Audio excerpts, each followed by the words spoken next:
Você ligado aqui na Rádio Ubuntu. Todo sábado às 10 da manhã e domingo às 10 da noite, você confere os maiores clássicos do rock and roll de todos os tempos no Rock 10. Uma contagem regressiva com grandes artistas, histórias e muitas informações. Rock 10.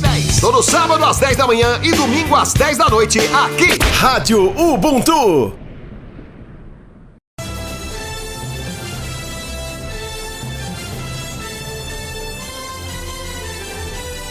Está no ar a Voz do Brasil.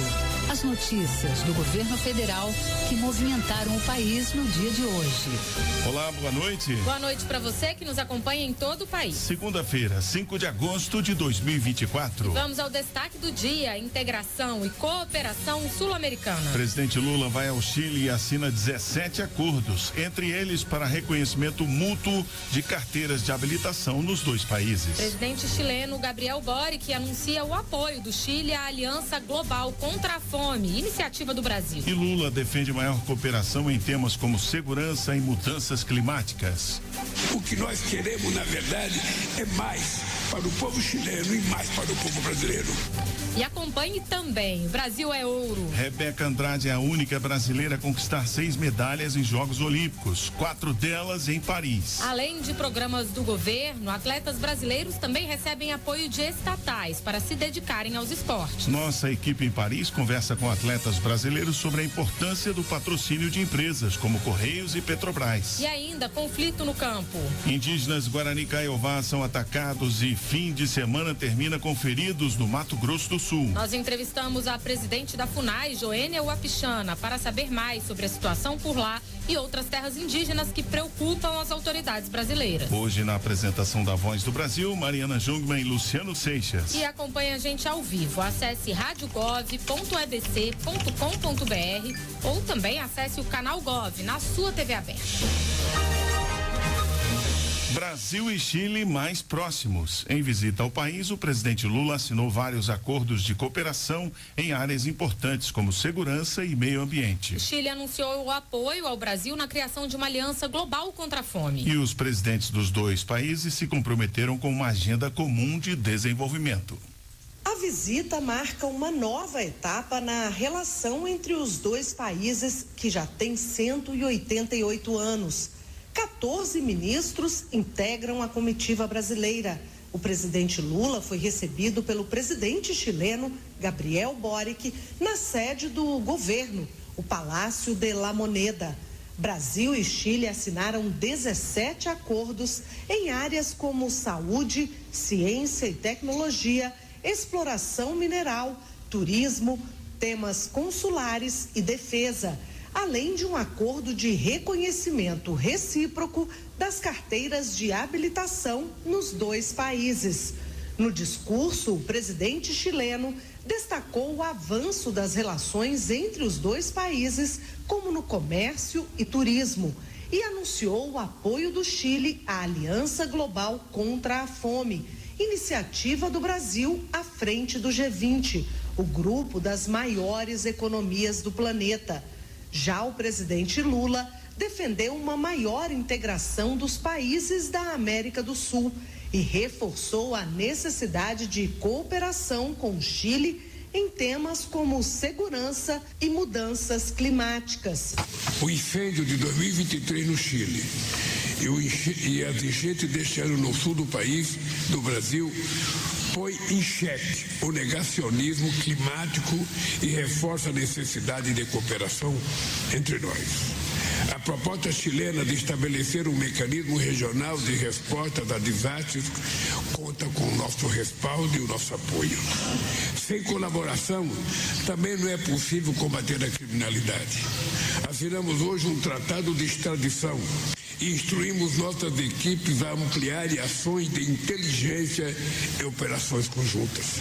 Lula disse ainda que conversou com o colega chileno sobre as eleições na Venezuela e expôs que o Brasil defende a transparência dos resultados e o entendimento entre o governo e a oposição. Lula afirmou também que Chile e Brasil têm uma amizade sem limites e com um futuro promissor. O que nós queremos, na verdade, é mais para o povo chileno e mais para o povo brasileiro. Nunca mais a relação Brasil-Chile será como foi antes. Ela tem que melhorar em todos os campos. O presidente do Chile concedeu a Lula a Ordem Bernardo O'Higgins e o presidente Lula entregou ao presidente chileno o grande colar da Ordem Nacional do Cruzeiro do Sul.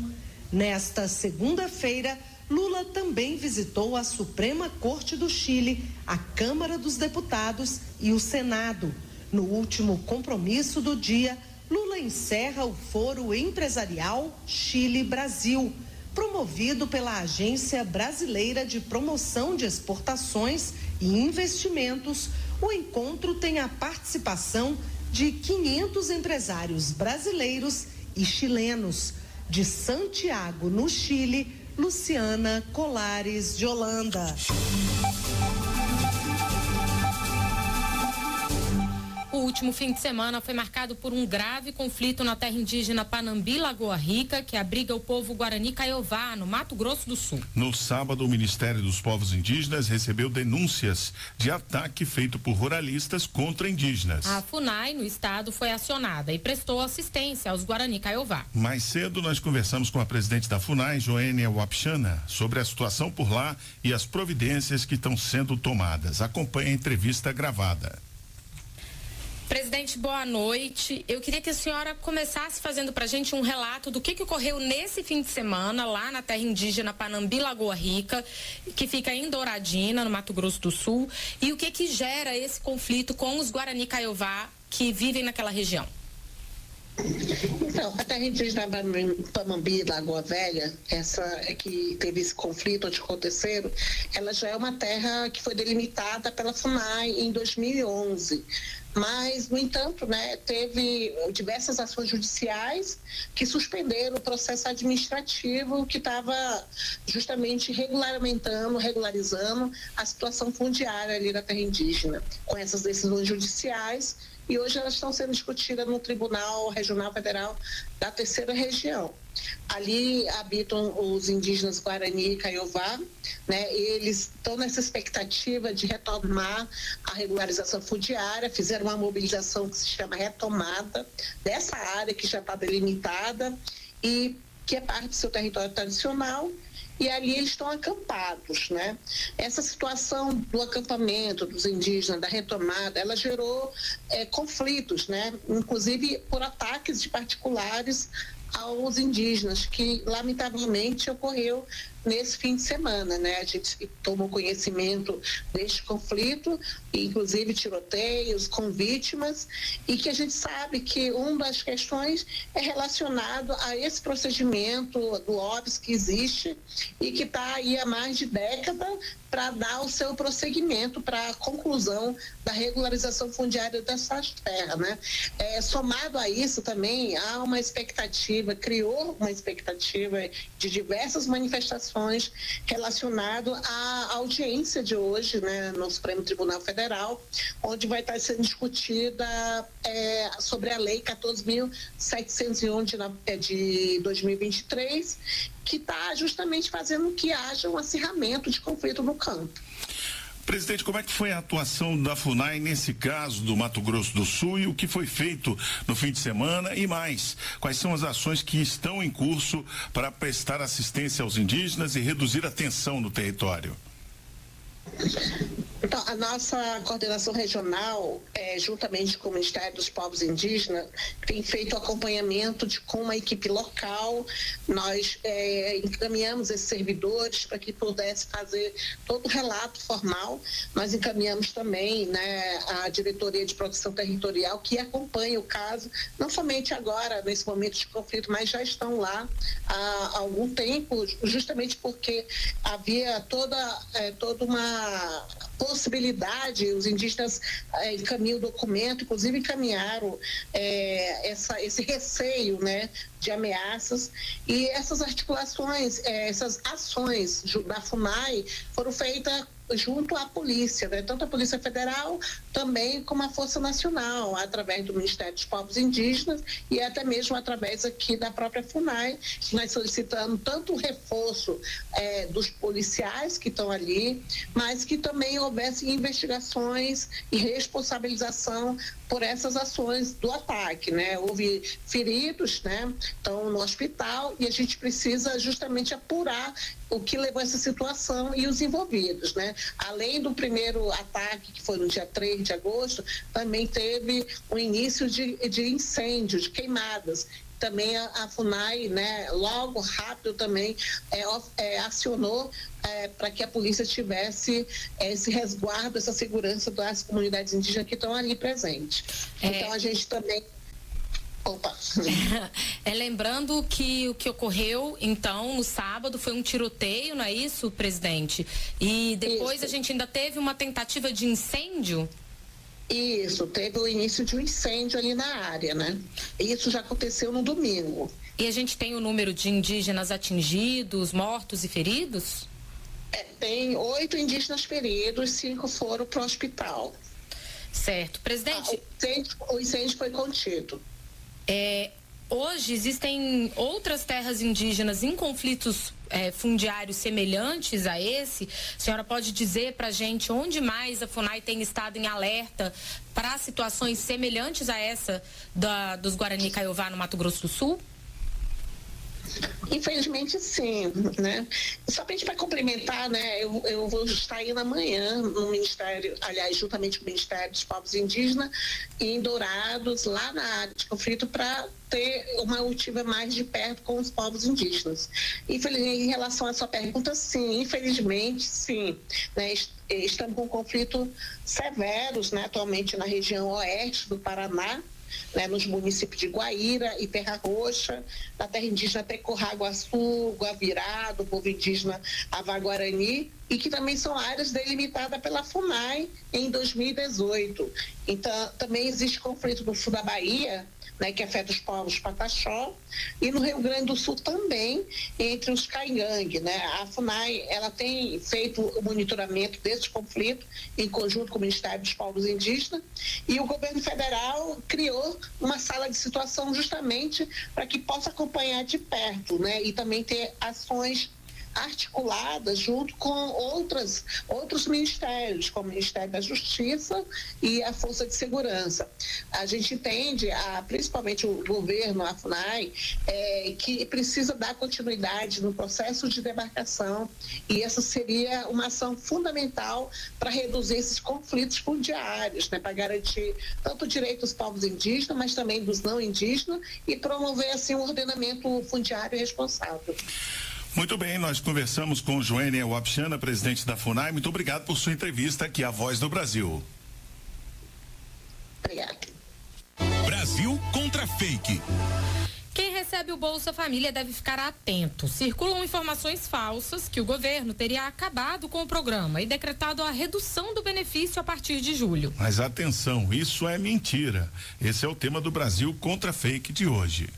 O Ministério do Desenvolvimento e Assistência Social, Família e Combate à Fome, o MDS, desmente as informações falsas que circulam na internet sobre o fim do programa Bolsa Família. Com a intenção de desinformar a população e atacar o governo, constantemente falsários produzem e espalham mensagens mentirosas sobre o programa. As fake news também incluem rumores sobre supostos cortes no valor do benefício. Eliane Aquino, secretária nacional de Renda e Cidadania do Ministério do Desenvolvimento e Assistência Social, explica que não há nenhuma intenção do governo de acabar com o programa. São falsas as informações sobre o fim do programa Bolsa Família, sobre a diminuição dos valores dos benefícios, bem como sobre o aumento desordenado desses valores. Aqui no Ministério do Desenvolvimento Social e Combate à Fome, nós temos um compromisso com todos os brasileiros e brasileiras, e principalmente com as beneficiárias e beneficiários do programa Bolsa Família. Por isso, é muito importante reforçar para os beneficiários e para os cidadãos de forma geral que devem sempre buscar informações seguras antes de espalharem notícias falsas. A ouvidoria do Ministério é um canal seguro para você obter informações. Se você ficou com dúvidas, ligue 121. A ligação é gratuita. O Bolsa Família é garantir direitos e gerar oportunidades. E isso é bom para todo mundo. O Ministério do Desenvolvimento e Assistência Social informa que no mês de julho houve a inclusão recorde de mais de 500 mil novas famílias ao programa, totalizando mais de 20 milhões de beneficiários em todo o Brasil. O benefício médio é de R$ 682 por família. Na hora de se informar, busque fontes confiáveis. Reportagem Leandro Molina. Para mais informações, acesse gov.br/Brasil contra fake.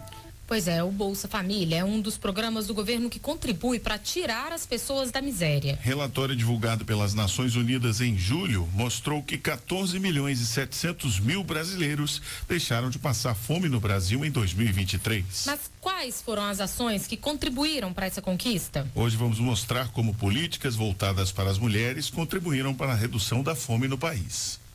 Mais de 50% dos lares brasileiros têm mulheres como chefes de família. Em números, o percentual representa mais de 38 milhões de famílias que têm a mãe como principal provedora da casa e dos filhos, segundo dados do IBGE. A pesquisa também mostra que mulheres pretas e pardas são mais afetadas pelas desigualdades de renda, de acesso à educação e ao mercado de trabalho, como a Michele Roque, que é mãe solo e mora em São Paulo. Ela conta que após a filha ficar doente, teve que abandonar a carreira e recorrer ao programa Bolsa Família para sustentar a casa. Logo que eu tive ela, eu tive uma surpresa com 4 meses, que ela teve uma diabetes de tipo 1, né?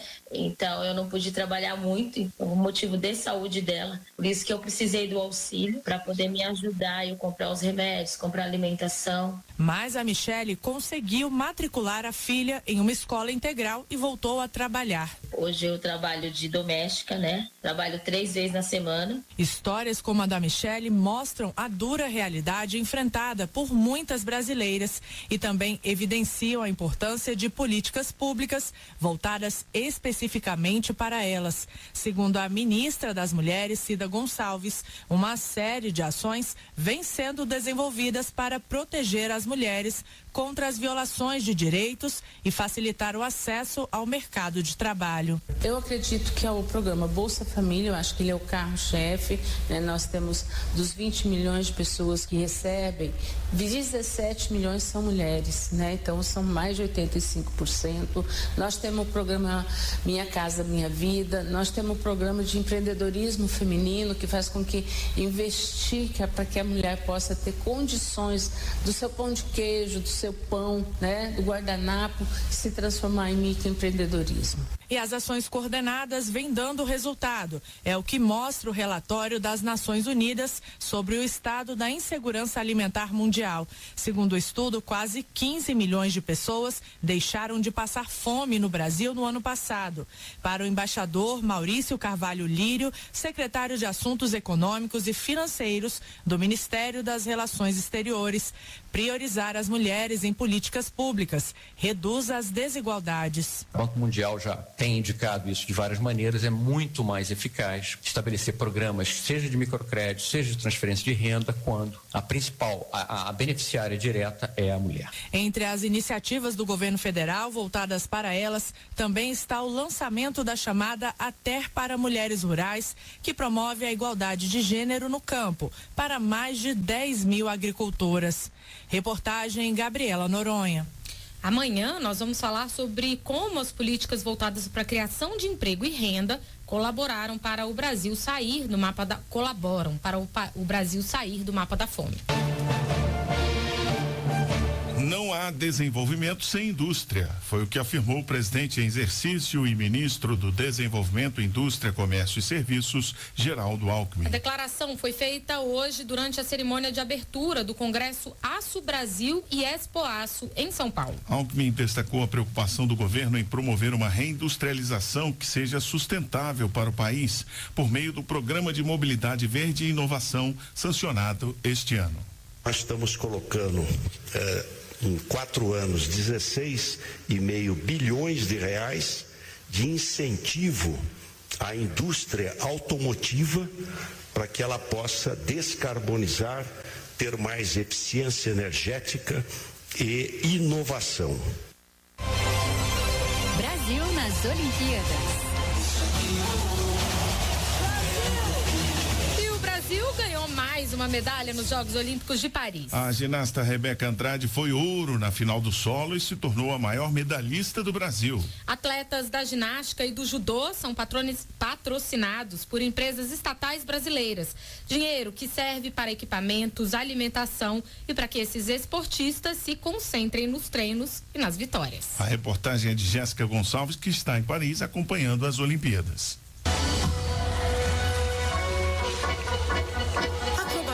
Perfeitas, chegadas cravadas e a medalha de ouro no solo. Nesta segunda-feira, o tablado da Arena Bercy ficou pequeno para a ginasta brasileira Rebeca Andrade. Ovacionada pelo público e reverenciada pelas adversárias, a atleta conquistou sua 4ª medalha em Paris e a 6ª medalha olímpica, e aos 25 anos já é a maior medalhista de todos os tempos. Eu estou muito feliz e muito honrada por hoje estar nessa posição.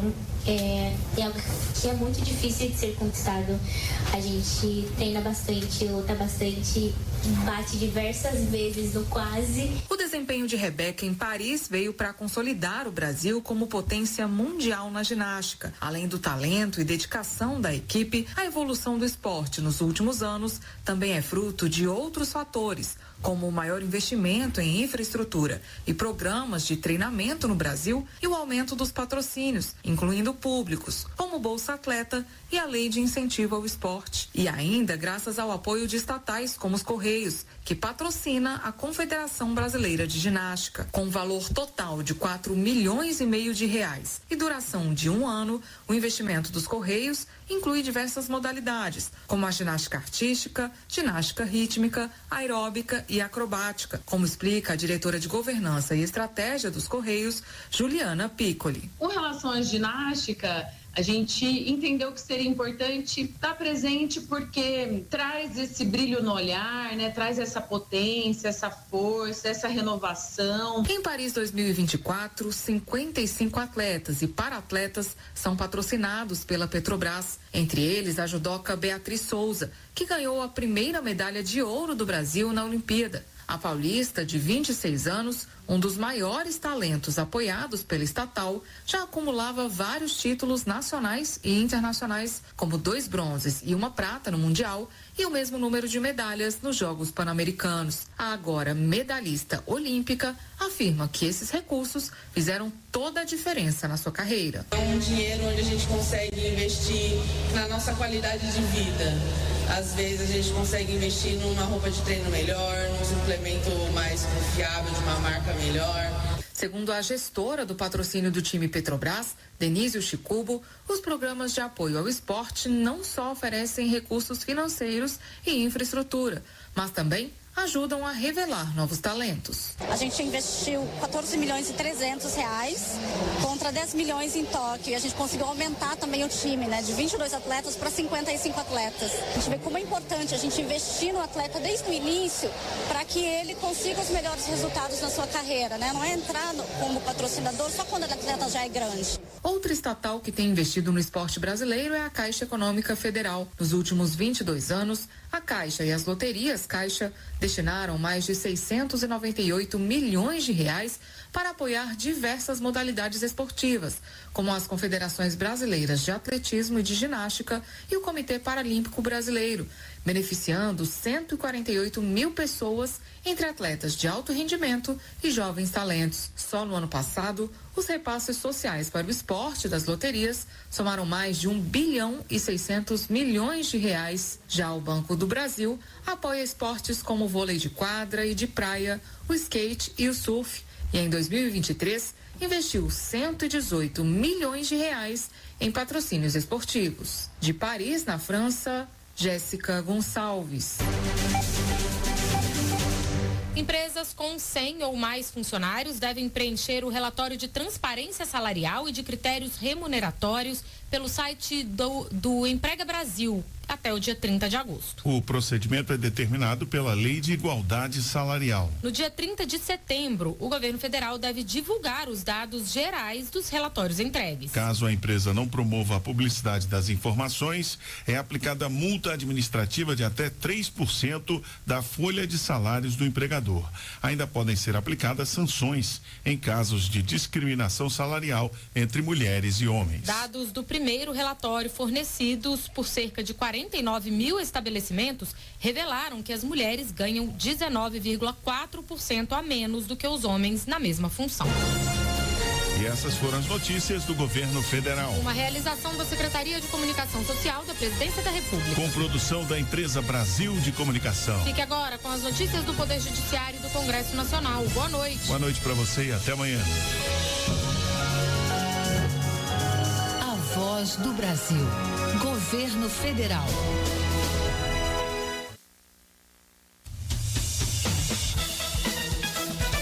Você vai ouvir agora notícias do Poder Judiciário. STF realiza primeira audiência de conciliação sobre lei do marco temporal. MPF é a 5ª instituição a inspecionar código-fonte da urna. No Amazonas, homem é condenado por publicações com conteúdo transfóbico. Boa noite, eu sou Ariana Fonseca. E eu sou Walter Lima. O Supremo Tribunal Federal realizou hoje a primeira reunião da Comissão Especial de Conciliação sobre o marco temporal para a demarcação de terras indígenas. A comissão foi criada pelo ministro Gilmar Mendes, relator das ações sobre o tema no STF. Marcelo Della Libera. A Comissão de Conciliação é formada por representantes dos povos indígenas, do Congresso Nacional, do Governo Federal, dos estados e dos municípios. Na abertura dos trabalhos de hoje, o presidente do STF, ministro Luiz Roberto Barroso, destacou a importância dessa iniciativa. Acho que essa é uma experiência talvez pioneira aqui no Supremo, em que se está buscando uma solução consensual para um problema complexo. Os trabalhos da comissão devem terminar até 18 de dezembro deste ano. O Supremo vai aguardar algumas semanas pela busca de um acordo e, se isso não for possível, o caso vai a julgamento no plenário. Prazo para a administração pública exigir entrega de bem usado em infração ambiental deve contar da data em que o infrator se recusou a devolvê-lo. Esse entendimento é do STJ. Fátima Uchoa. Um homem alegou a prescrição da ação ajuizada pelo IBAMA para que ele entregasse a embarcação usada em pesca de camarão com arrasto de fundo sem permissão. A prescrição e a perda da possibilidade de se exigir judicialmente algum direito diante do tempo transcorrido. O TRF4 reformou a sentença e não reconheceu a prescrição, o que foi mantido pela primeira turma do STJ ao negar provimento ao recurso especial do infrator. Para o relator ministro Paulo Sérgio Domingues, a obrigação de restituir se mantém se a autuação for confirmada em processo administrativo, como nesse caso, e a prescrição começa a contar quando o depositário é notificado para cumprir o dever de restituição, mas se recusa a fazê-lo. Tratorista de empresa agroindustrial deverá ser enquadrado como trabalhador rural. A decisão é do Tribunal Superior do Trabalho. Larissa de Paula.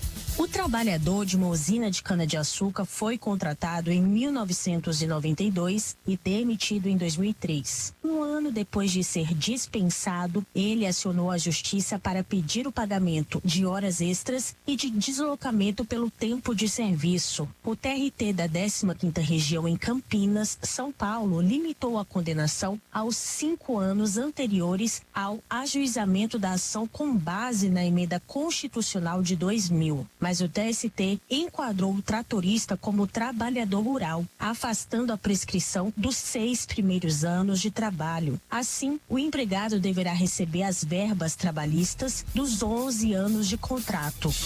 Representantes do Ministério Público Federal começaram nesta segunda-feira a inspeção do código-fonte da urna eletrônica. O MPF é a 5ª instituição que analisa o sistema da urna, desde que o código foi aberto em outubro do ano passado.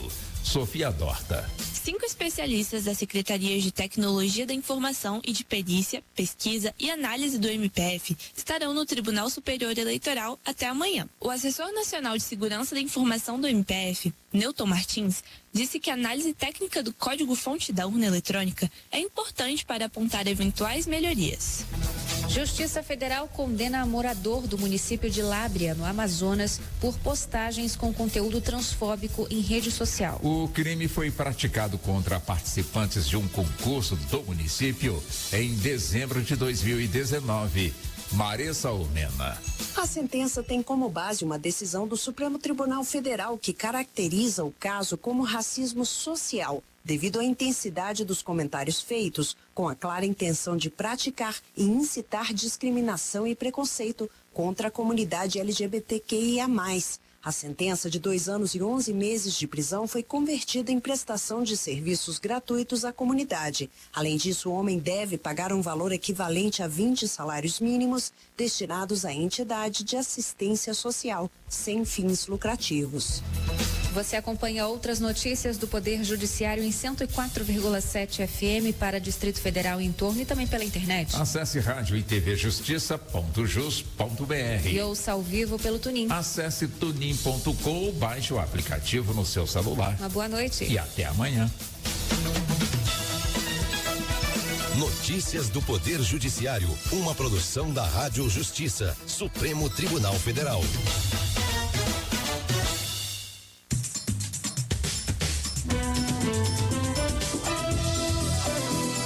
Está no ar o Jornal do Senado. Eu sou Paula Groba e estes são os destaques de hoje do Jornal do Senado, que começa agora. Sancionado marco legal que regula a produção de hidrogênio verde no país. Nanoempreendedores podem ter isenção na reforma tributária. Comissão vota estímulos para a contratação de aposentados.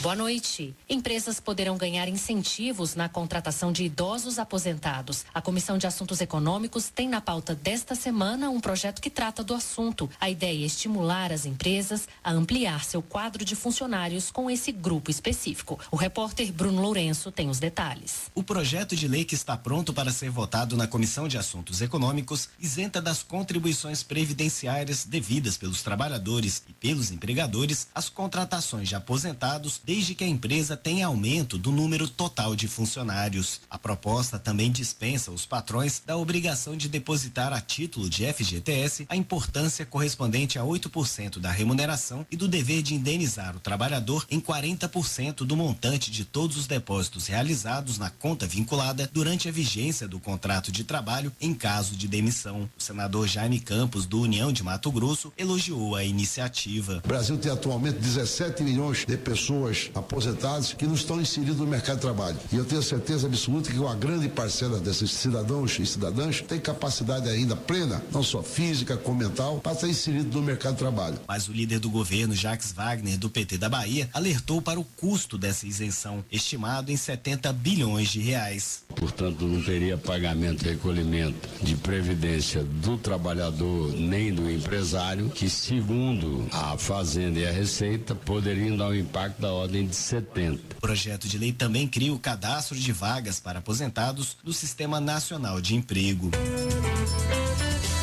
O Conselho de Comunicação Social do Congresso discutiu hoje o uso da inteligência artificial nas eleições municipais deste ano. Em fevereiro, o Tribunal Superior Eleitoral aprovou normas para regulamentar o uso dessa tecnologia nas disputas eleitorais. Repórter César Mendes. As 12 resoluções aprovadas pelo Tribunal Superior Eleitoral tiveram como foco os riscos que o uso da inteligência artificial pode trazer, como as notícias falsas e a desinformação. Por isso, o TSE determinou a identificação de qualquer material visual feito por meio de inteligência artificial e a responsabilização das Big Techs, empresas que administram as redes sociais, caso não retirem imediatamente do ar conteúdos com desinformação, discursos de ódio, antidemocráticos, racistas e homofóbicos. Para o presidente do Conselho de Comunicação, Miguel Matos, é fundamental ter regras para permitir uma convivência sábia e equilibrada com as novas tecnologias. Nos Estados Unidos, durante as eleições de 2016, houve um uso intenso de desinformação nas redes sociais, com o objetivo de influenciar eleitores e criar divisões sociais. Miguel Matos disse que campanhas coordenadas de fake news conseguiram atingir milhões de pessoas nas eleições norte-americanas de 2016, provocando desconfiança no processo.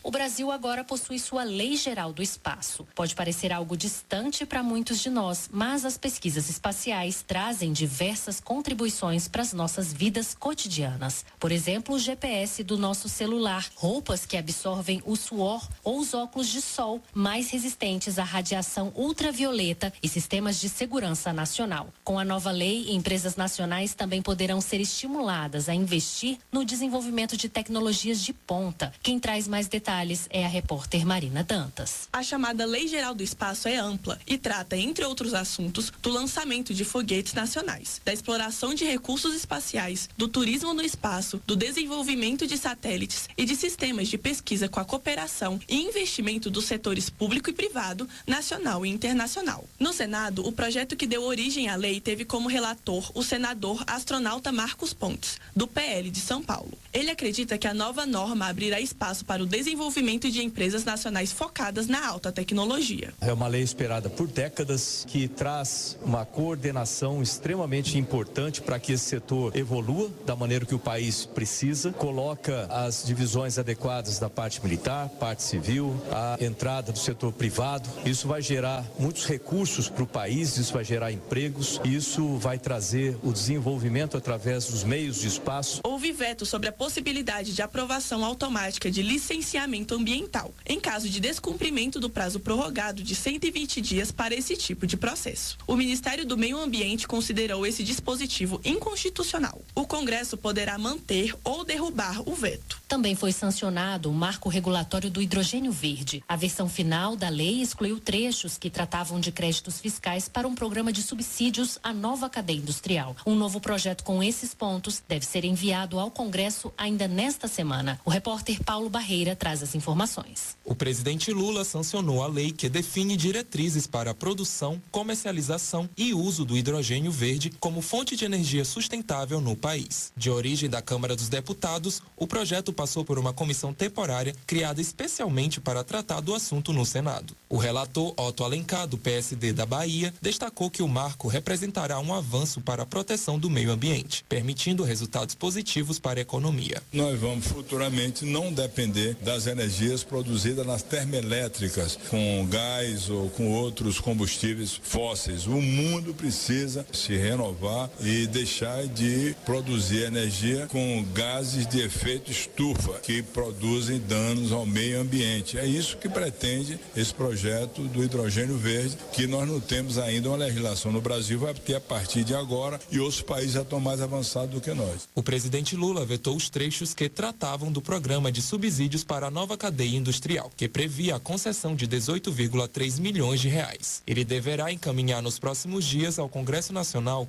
um projeto que tratará desses pontos. Na regulamentação da reforma tributária, os nanoempreendedores, que são pessoas ou negócios com faturamento anual inferior a R$ 40.500, podem ser isentos de impostos. Na visão de especialistas, a medida vai impulsionar o empreendedorismo e a formalização no país. Repórter Luiz Felipe Liasbra. De acordo com o texto da regulamentação da reforma tributária, os nanoempreendedores serão isentos do Imposto sobre Bens e Serviços, o IBS, e da Contribuição sobre Bens e Serviços, a CBS. Fazem parte desse grupo pessoas físicas e pequenos grupos comerciais com receita bruta de R$ 40.500 por ano, a metade exigida para o regime de microempreendedor individual. Para o especialista em direito tributário Guilherme Ficagna, a proposta pode estimular o empreendedorismo e a formalização. A simplificação do sistema tributário pode incentivar mais pequenos empreendedores a formalizarem seus negócios. A formalização proporciona acesso a benefícios como crédito mais barato e segurança jurídica, além de permitir que os empreendedores se beneficiem de políticas públicas voltadas para o crescimento das empresas. Para obter os benefícios tributários, o texto exige que os nanoempreendedores não tenham aderido ao MEI. tomaram posse hoje os 27 jovens senadores de 2024. Os estudantes do ensino médio vão ter durante uma semana a experiência de atuar como parlamentares em comissões temáticas e no plenário, além de discutir propostas que podem virar leis. A repórter Marcela Cunha traz mais informações. São alunos do ensino médio de escolas públicas que representam seus estados e o Distrito Federal e terão a oportunidade de conhecer de perto a estrutura e o funcionamento do Poder Legislativo. Eles são escolhidos por um concurso de redação que são avaliadas nas próprias instituições de ensino. O tema desta edição é os 200 anos do Senado e os desafios para o futuro da democracia. O representante de Minas Gerais, Davi Baia Camilo, foi eleito presidente. Devemos lutar por nossos estados, por nosso país, por um futuro melhor, por uma democracia que realmente exista. A democracia está sempre em perigo quando há segregação, quando há desigualdade, quando há preconceito. A vice-presidência ficou com a representante do Distrito Federal, Emanuele Lana. Já para a primeira e segunda secretarias, foram eleitos os jovens senadores Miguel Partsalaf e Ana Cecília Santiago, representantes do Mato Grosso do Sul e da Bahia, respectivamente. Até 9 de agosto, os estudantes vão participar de comissões temáticas, votações em plenário e apresentar projetos que passam a tramitar no Senado e podem virar leis. Todas as despesas são custeadas pelo Senado, que também presenteia cada estudante e seu professor orientador com notebooks. Esta é a 15ª edição do programa Jovem Senador, que este ano bateu recorde de inscrições, com 171 mil redações.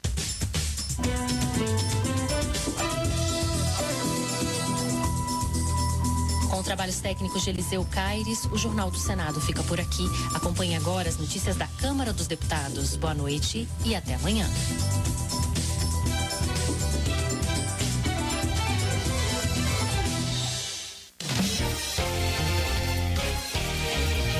Jornal Câmara dos Deputados. Câmara avalia a criação de Estatuto da Pessoa com Doenças Crônicas Complexas e Raras. Comissão aprova a proposta que assegura recursos para atender calamidades públicas. Deputadas propõem medidas para minimizar consequências das tragédias climáticas. Boa noite. Denise Pessoa, do PT, destaca a crise enfrentada pela população do Rio Grande do Sul devido às enchentes ocorridas no primeiro semestre deste ano. A deputada lembra que a tragédia afetou cerca de 90% dos municípios do estado, causando mais de 170 mortes e deixando milhares de pessoas desabrigadas. Denise Pessoa ressalta a atuação conjunta de voluntários e do poder público com o Ministério de Apoio à Reconstrução do Rio Grande do Sul, Defesa Civil e Governo Gaúcho presentes para orientar os planos de ação.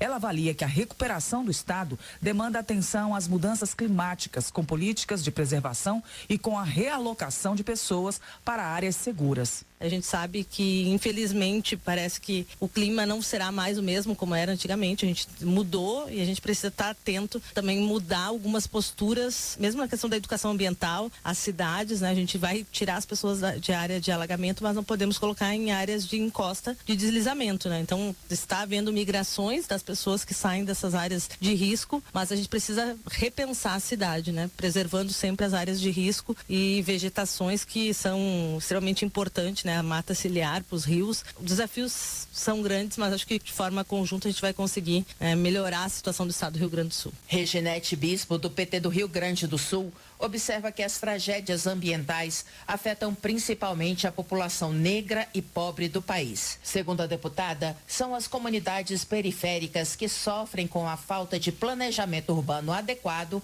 e de políticas ambientais efetivas. As tragédias climáticas que vêm ocorrendo, elas, sem sombra de dúvida, as primeiras vítimas são aquelas pessoas, aqueles moradores que estão morando em área de risco, ou em áreas que não houve saneamento, em áreas abandonadas pelo poder público, abandonadas pelo Estado. Porque as pessoas que não têm aonde morar, elas acabam ocupando regiões que são menos privilegiadas ou consideradas nas cidades. Isso é uma ausência de planejamento urbano.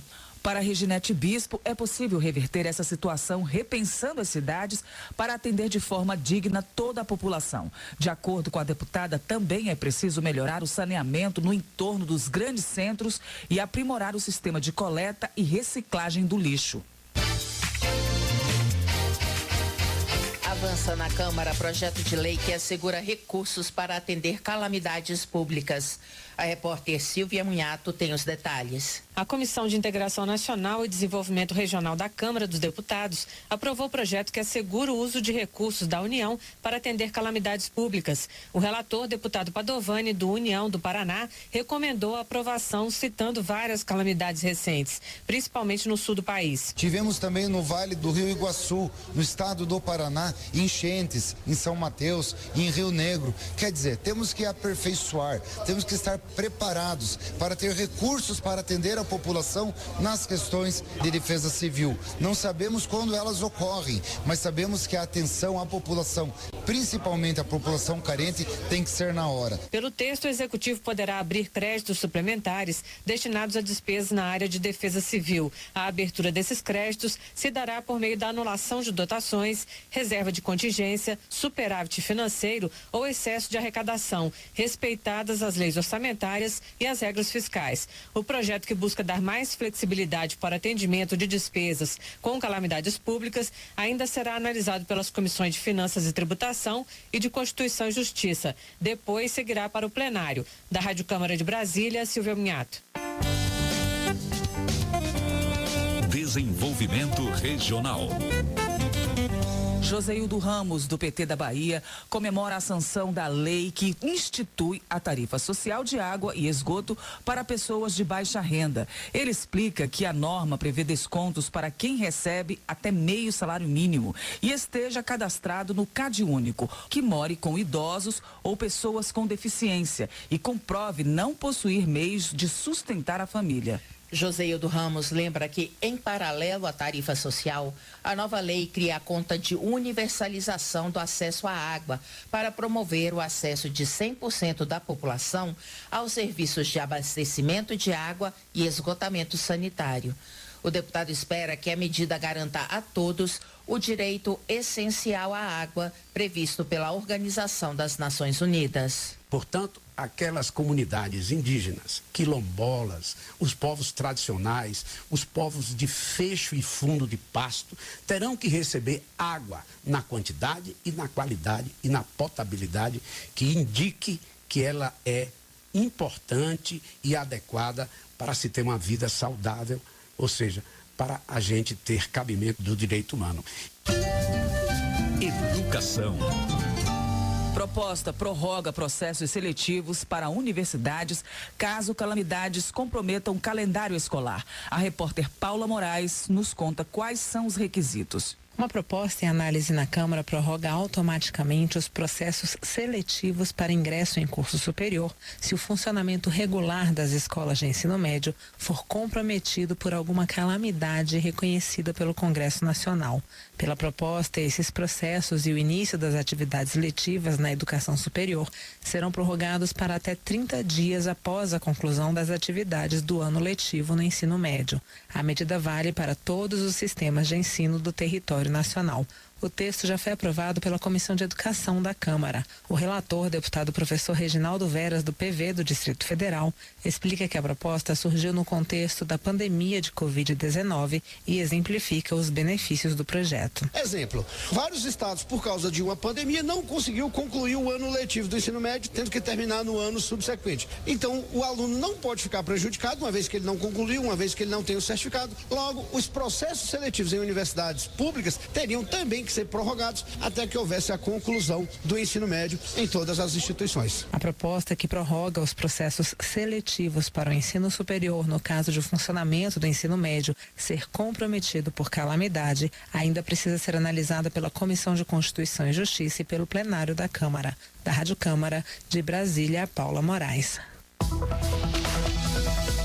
Alan Garcês, do PP do Maranhão, está otimista com relação ao avanço da proposta, conhecida como Escola Sem Partido, da qual é relator na Comissão de Previdência e Família. O parlamentar explica que a ideia é proibir a doutrinação ideológica nas instituições de ensino. O que a gente pretende é estabelecer que a escola possa educar os futuros brasileiros a serem cidadãos preparados para uma cidadania e para uma profissão. A gente não quer com isso que as pessoas saiam da escola militantes políticos, balançando bandeira de partido, com discursos ideológicos. O que a gente pretende é cidadãos que possam vir a contribuir para o desenvolvimento desse país. Alan Garcês também critica o desempenho atual do Brasil no ranking mundial de educação, lembrando que o país ocupa a 39ª posição em um ranking composto por 41 países. Para o deputado é preciso melhorar especialmente o ensino de disciplinas essenciais, como matemática e língua portuguesa. Trabalho. Flávia Moraes, do PDT goiano, defende a aprovação do Estatuto do Aprendiz, que pretende ampliar o número de oportunidades no mercado de trabalho para os jovens brasileiros. Relatora da proposta, ela explica que aprendiz é o jovem que estuda e trabalha, recebendo ao mesmo tempo formação na profissão para a qual está se capacitando. Flávia Moraes enfatiza que atualmente a atividade é regulada pela Lei de Aprendizagem e pela CLT. A congressista assinala a importância do Estatuto do Aprendiz para a implementação de regras específicas para o setor. Ela espera que a matéria seja colocada em votação ainda em 2024. A gente, em breve, deve estar apresentando, esse parecer que vai incluir as microempresas, os pequenos empreendedores de forma opcional, que vai também incluir a aprendizagem no serviço público, que até então só a iniciativa privada que cumpre essas cotas. Aí, no caso, o serviço público também vai cumprir essas cotas. Com isso, a gente vai ampliando as vagas. Então, a gente sabe que é extremamente relevante. Nós estamos aí empenhados em trabalhar muito agora nesse segundo semestre para que a gente possa aprovar essa lei e tornar essa ampliação e essas novas considerações que nós temos no Estatuto do Aprendiz uma realidade. Saúde. Os deputados estão analisando proposta que cria o Estatuto da Pessoa com Doenças Crônicas Complexas e Raras. O repórter Luiz Cláudio Canuto tem as informações. O projeto em tramitação na Câmara institui o Estatuto da Pessoa com Doenças Crônicas Complexas e Raras, com a intenção de assegurar e promover, em condições de igualdade, o acesso ao tratamento adequado e ao exercício dos direitos e das liberdades fundamentais da pessoa com doenças crônicas complexas e raras. O projeto foi aprovado em dezembro pela Comissão de Saúde. A relatora na comissão, deputada Rosângela Moro, do União de São Paulo, apresentou um parecer que faz algumas mudanças no texto original, como a retirada das doenças crônicas do mesmo estatuto destinado às doenças raras, para que os dois tipos de doenças sejam tratados de forma autônoma e separados em estatutos próprios. Entre as doenças raras, ela citou a AME, atrofia muscular espinhal. O verdadeiro desafio para as pessoas com doenças raras é o relógio. E um exemplo disso é a AME. E a AME ela tem uma janela muito curta. Se a gente não detecta e não entra com medicação que pode curar a pessoa, porque já tem medicamento para isso, para ela ter uma vida absolutamente normal, numa janela de 6 meses, se a gente não adota esses procedimentos com a rapidez que é necessária, essa pessoa vai ficar dependente do sistema. É ela, é a família dela, é a mãe que não vai trabalhar. É uma série de problemas que a gente pode facilitar a vida dessa pessoa, Uma das autoras da proposta, a deputada Maria Rosas, do Republicanos de São Paulo, afirma que a criação do Estatuto vai garantir e promover condições de igualdade, acesso ao tratamento adequado, respeito à cidadania e inclusão social para pessoas com doenças raras. Eu fui por 5 anos presidente da ABADES, antiga Pestalozzi de São Paulo, e vivi diariamente a dificuldade de fechar diagnósticos e de políticas públicas para esse grupo dos raros e pessoas com algum tipo de deficiência. A saúde é um direito fundamental do ser humano. Por vezes são condições graves, crônicas e podem afetar significativamente a qualidade de vida dos pacientes. O tratamento não se limita apenas à abordagem médica, mas também inclui suporte psicológico e social para ajudar os pacientes a enfrentar os desafios emocionais associados à condição. O Estatuto vai trazer dignidade e direito para os raros. A ABADES, da qual a deputada foi presidente, é a Associação Brasileira de Assistência e Desenvolvimento Social. Segundo a proposta, doença rara é considerada aquela que afeta até 65 pessoas em cada 100 mil indivíduos, conforme o critério da prevalência recomendado pela OMS, Organização Mundial de Saúde. Pelo projeto, essas pessoas têm os mesmos direitos previstos no Estatuto da Pessoa com Deficiência. O texto proíbe operadoras de planos e seguros privados de saúde de fazer distinção de pessoas com doença rara e proíbe que o empregador exija teste que comprove a existência ou predisposição para a doença genética em candidatos à vaga de emprego. O texto aprovado pela Comissão de Saúde também prevê a criação do Cadastro Nacional de Pessoas com Doenças Raras e determina ações de prevenção a doenças raras no âmbito da saúde materno-infantil no SUS, Sistema Único de Saúde, com início precoce do tratamento nos casos em que a demora pode causar sequelas irreversíveis. A proposta ainda precisa passar pelas comissões de Finanças e Tributação e de Constituição e Justiça. O projeto não precisa ser votado pelo plenário.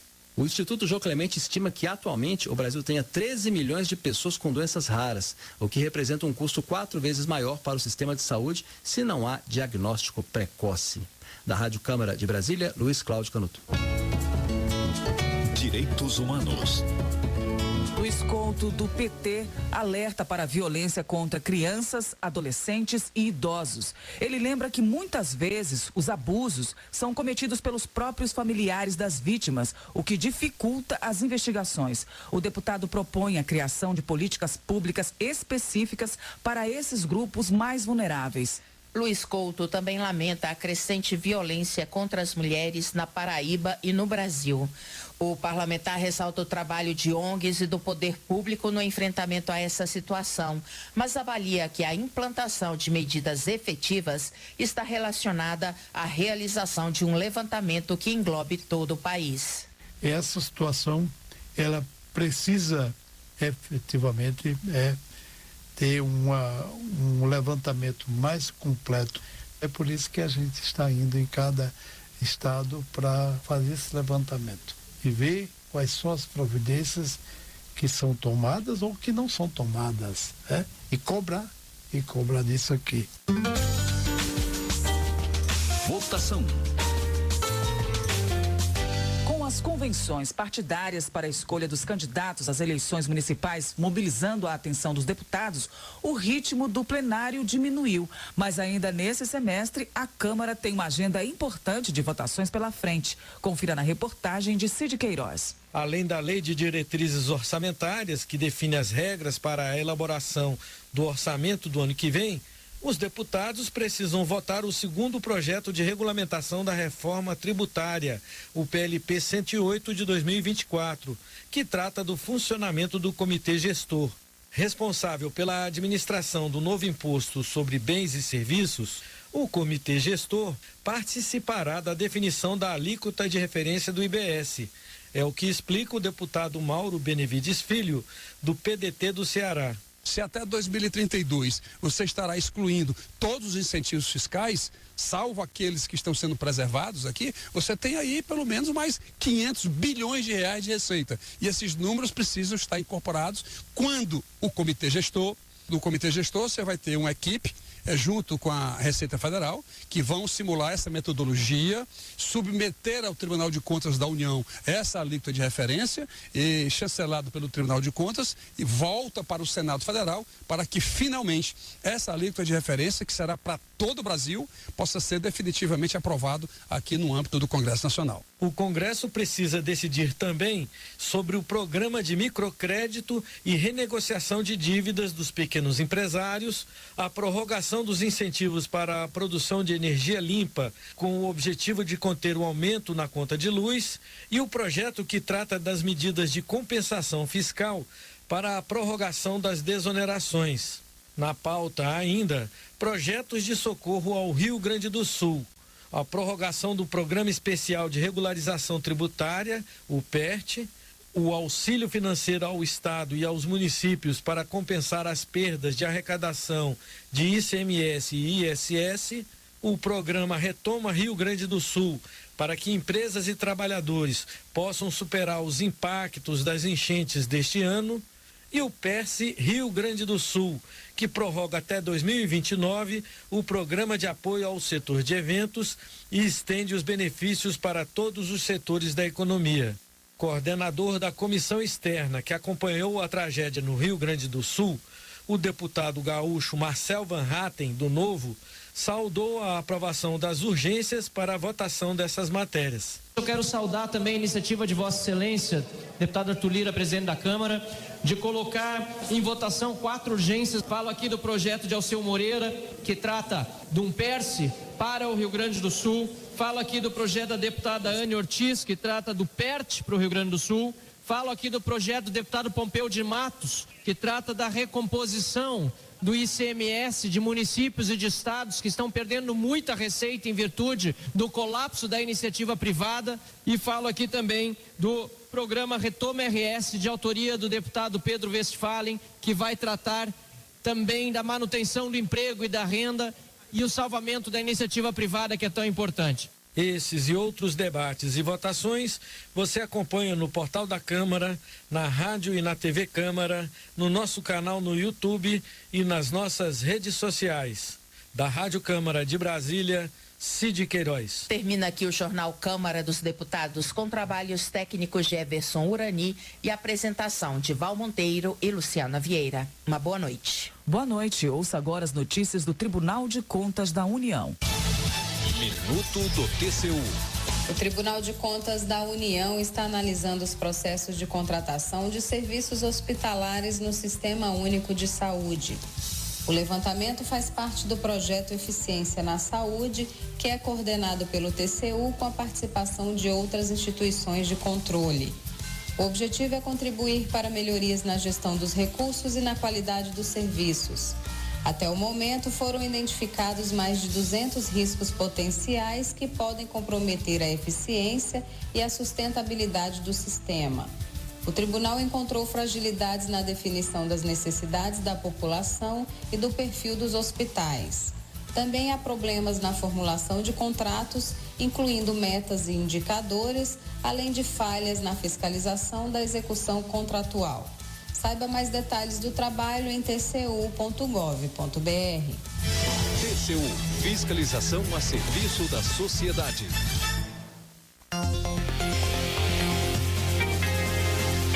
Você ouviu A Voz do Brasil. Boa noite.